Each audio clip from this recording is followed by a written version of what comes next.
আপনি যদি প্রতিনিয়ত অন্যের কথা দ্বারা আক্রান্ত হয়ে থাকেন কিংবা বারবার মানসিক চ্যালেঞ্জের সম্মুখীন হয়ে থাকেন, তাহলে আজকের এই ভিডিওটি আপনার জন্য।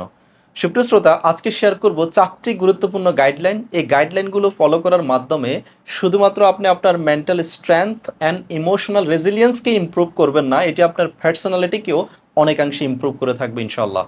নাম্বার 1 গাইডলাইন সেটি হচ্ছে become bullet proof to people's opinion and gossip. লোক বলবেই, লোকের কাজই হচ্ছে বলা। আপনি ভালো করলেও বলবে, আপনি খারাপ করলেও বলবে।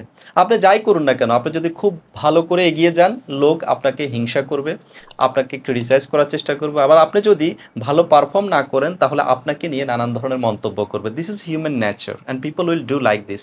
সো এর জন্য কি আপনি দমে যাবেন? এর জন্য কি আপনি নিজেকে গুটিয়ে নেবেন? No, you have to continuously take action. আপনাকে অ্যাকশন নিতে হবে, আপনাকে এগিয়ে যেতে হবে আপনার লক্ষ্যের দিকে। মানুষ যখন ওপিনিয়ন দিচ্ছে বিভিন্নভাবে, যখন আপনাকে নিয়ে গসিপ করছে, আর আপনি যখন প্রত্যেকটি গসিপের উত্তর দেওয়ার জন্য নিজেকে এঙ্গেজ করে ফেলেন, তাহলে আপনি ডিস্ট্র্যাক্টেড ফিল করবেন। You have to take action towards your goal, towards your purpose. You have to do that consistently and continuously, then only you can go ahead with strength and resilience. Second যে guideline সেটি হচ্ছে seek discomfort. আমাদের brain naturally comfortable রাখতে চায় আমাদেরকে।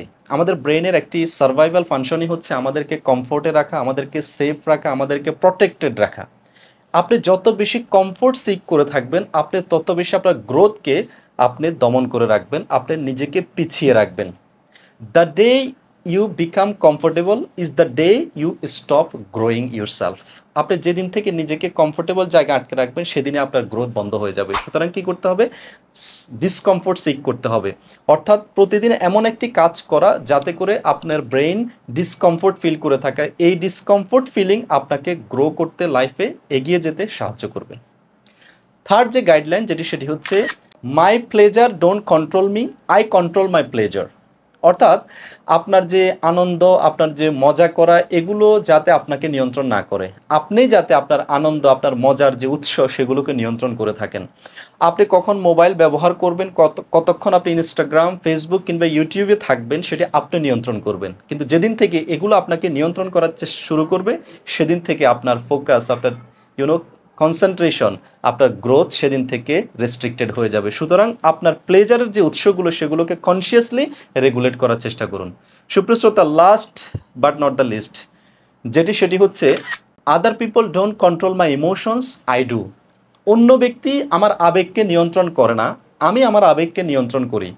আজ অসংখ্য মানুষের মানসিক অস্থিতিশীলতার একটি অন্যতম কারণ হচ্ছে নিজের সুখের চাবি অন্যের পকেটে দিয়ে রাখা।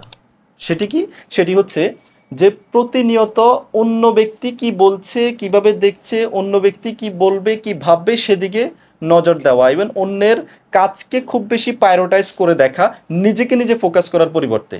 অর্থাৎ তারা কি করে, অন্য ব্যক্তি কোনো কিছু বলার সাথে সাথে সেটি নিয়ে দুশ্চিন্তাগ্রস্ত হয়ে যায়। সেটি কেন বলছে আমাকে নিয়ে, কেন বলবে আমাকে নিয়ে, কেনই বা সেটি বলবে, কেনই সে বলেছে এটি এখন কেন বলেছে আমার সাথে। প্রতিনিয়ত সে কি করে, অন্য ব্যক্তির কথা বা কাজ দ্বারা ট্রিগার হয়ে থাকে এবং সেটির উপর সে প্রতিনিয়ত ফোকাস করে থাকে, তার নিজের উপর ফোকাস করার পরিবর্তে। ফলে কি হয়, তার মেন্টাল স্টেট ডিস্টার্ব হয়ে যায়, সে স্যাডনেস, নেগেটিভ মেন্টাল স্টেটে বাঁচা শুরু করে এবং তার ফোকাস, তার কনসেন্ট্রেশন, তার হ্যাপিনেস মাত্র ডিস্টার্ব হয়ে যায়। সুপ্রিয় শ্রোতা, এই 4টি গাইডলাইন মেনে চলার মাধ্যমে আপনি শুধুমাত্র আপনার মেন্টাল স্ট্রেংথকে ইমপ্রুভ করবেন না, আপনি আপনার নিজেকে নেক্সট লেভেলে নিয়ে যেতে পারবেন ইনশাআল্লাহ।